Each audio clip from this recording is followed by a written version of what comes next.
Eu sou Mário Persona e essas são as respostas que eu dei aos que me perguntaram sobre a Bíblia. Você escreveu perguntando como fazer uma campanha ou um propósito para com Deus.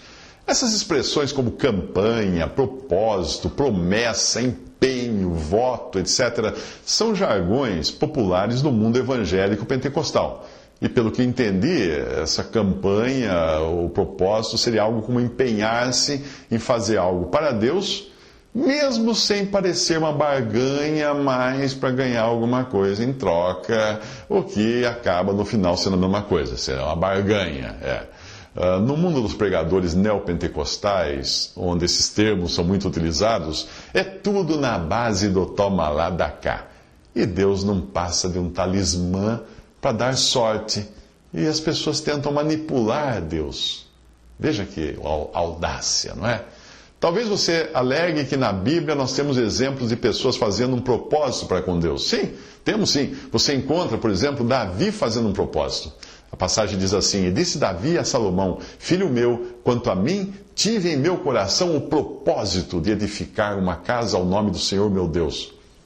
Porém, veio a mim a palavra do Senhor dizendo: Tu derramaste sangue em abundância e fizestes grandes guerras, não edificarás casa ao meu nome, porquanto muito sangue tens derramado na terra perante mim. 1 Crônicas 22, de 7 a 8. Bom, logo você vai perceber que fazer um propósito não é a mesma coisa que estar em sintonia com a vontade de Deus, e Davi, pelo jeito, não estava, pois Deus não tinha o mesmo propósito para com Davi. O propósito de Deus era para com seu filho Salomão.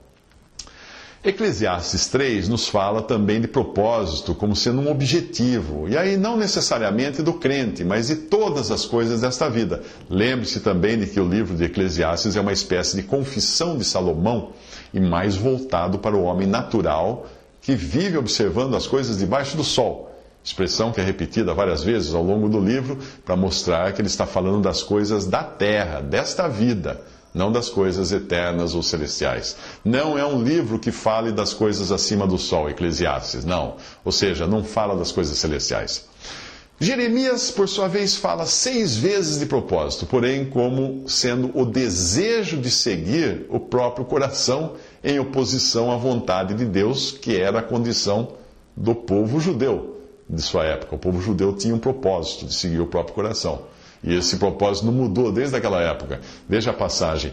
Não ouviram nem inclinaram seus ouvidos, antes andaram cada um conforme o propósito do seu coração malvado. Jeremias 11, versículo 8. Nos evangelhos, em Atos e nas epístolas, eu voltei a encontrar a palavra propósito, mas sempre com significado de objetivo, tanto de Deus quanto do crente na sua vida prática. Então eu entendo que propósito para um crente é ter uma meta de agradar o seu Senhor.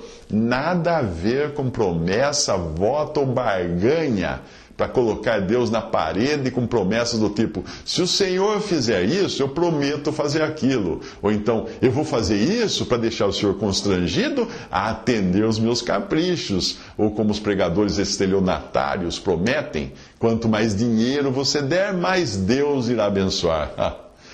Como se Deus, que criou o universo e que é o dono da prata e do ouro, precisasse do nosso dinheiro. Minha é a prata e meu é o ouro, diz o Senhor dos Exércitos em Ageu 2:8. Talvez você retruque, citando diferentes votos ou propósitos feitos na Bíblia, com um objetivo definido de receber alguma coisa em troca. Bom, é preciso entender que o voto ou promessa era sim uma prática do Antigo Testamento. Em Atos dos Apóstolos, Paulo até faz votos, inclusive para querer parecer que estava no judaísmo, algo que não estava correto para alguém que já conhecia a graça de Deus. Nós devemos nos lembrar que quando nós lemos Atos dos Apóstolos, nós estamos lendo aquilo que os apóstolos fizeram, os seus atos, os quais nem sempre encontram ou encontravam respaldo na vontade de Deus. É importante entender isso no livro de Atos dos Apóstolos. Quanto ao voto de Jacó, Jacó sim fez um voto. Se você prestar atenção, verá que Deus não lhe pediu que fizesse voto algum, não lhe pediu nada em troca. Deus queria agir em graça, que é favor imerecido, mas Jacó foi inventar o voto porque ele mesmo, Jacó, só fazia as coisas na forma de barganha. Ele era um homem cheio de truques, de estratagemas. Veja o que Deus prometia de forma incondicional. Deus disse a ele: eu sou o Senhor Deus de Abraão, teu pai, e o Deus de Isaque. Esta terra em que estás deitado darei a ti e a tua descendência, e a tua descendência será como o pó da terra, estender-se-á ao ocidente, ao oriente, ao norte, ao sul, e em ti e na tua descendência serão benditas todas as famílias da terra. E eis que estou contigo e te guardarei por onde quer que fores, e te farei tornar esta terra, porque não te deixarei, até que haja cumprido o que te tenho falado. Gênesis 28, 14 a 15. Alguém puder perguntar, sim, mas... e aí, Senhor, o que o Senhor quer em troca? Deus não falou nada. Deus não pediu nada em troca, Ele queria dar isso a Jacó. E o que Jacó precisava fazer para receber isso? Nada. O que Deus disse que queria dele para em troca multiplicar sua descendência como o pó da terra, estar sempre com Jacó, guardá-lo por onde quer que ele fosse, fazê-lo voltar à terra, etc. O que Deus queria de troco? Nada. Absolutamente nada. Tudo aquilo Deus daria porque Deus queria dar. Deus é dador. Deus é gracioso. No entanto, Jacó, cheio dos esquemas, não podia entender graça.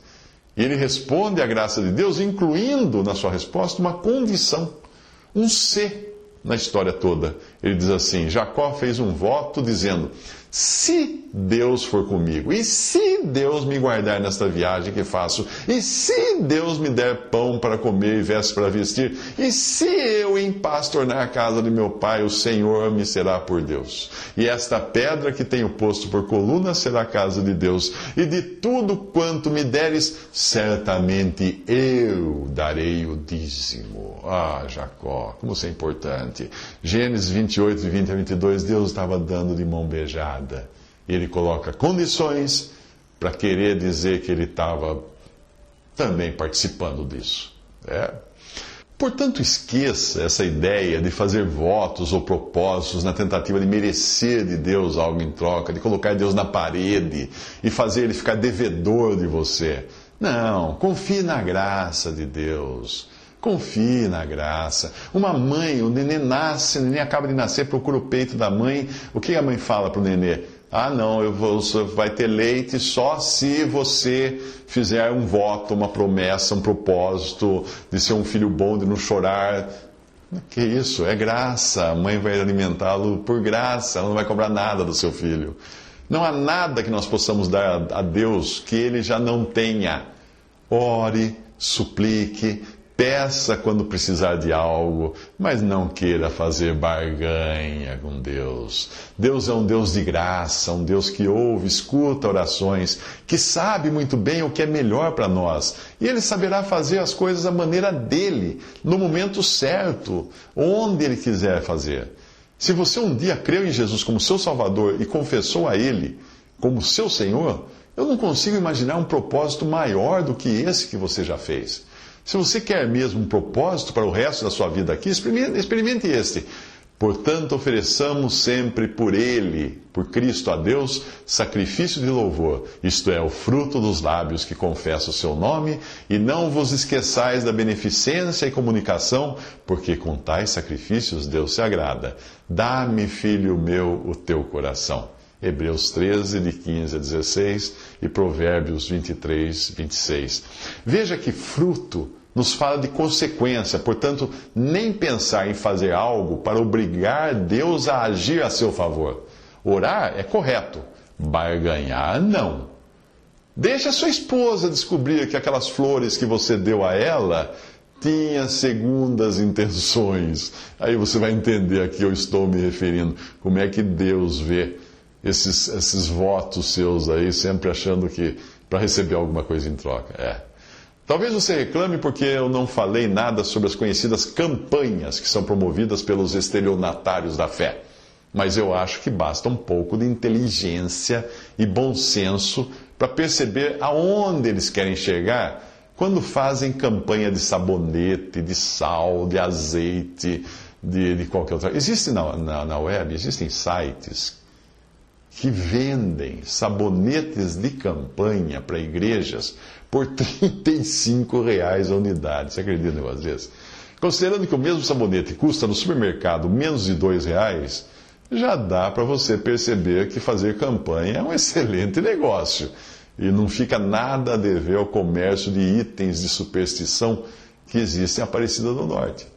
Esses evangélicos pentecostais que falam tão mal da superstição católica, eu acho que estão ali, ó, lado a lado. O páreo está difícil agora. Mas veja que o sabonete para a campanha, nesse site, era um dos itens mais baratos que tinha lá. Existe também ali lâmpada para a Virgem Prudente, perfume de Israel, óleo para a unção do jejum de Daniel. Não me pergunte o que é. Chave da casa própria. Olha, deve ser da campanha da casa própria. Panela de Eliseu. Uau! Sério que você obedece ao pregador que induz você a comprar essas bugigangas? Sério? Se você quer mesmo ajudar esse pregador, é melhor pagar para ele o tratamento contra a anemia.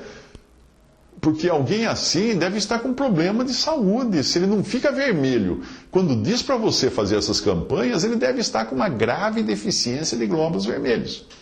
Anemia, pura anemia. O Deus que eu encontro na Bíblia não é o mesmo Deus desses pregadores de curas e prosperidade. Eles adoram Mamon. Os adoradores de Mamon já surgiam, já começavam a surgir no início da igreja.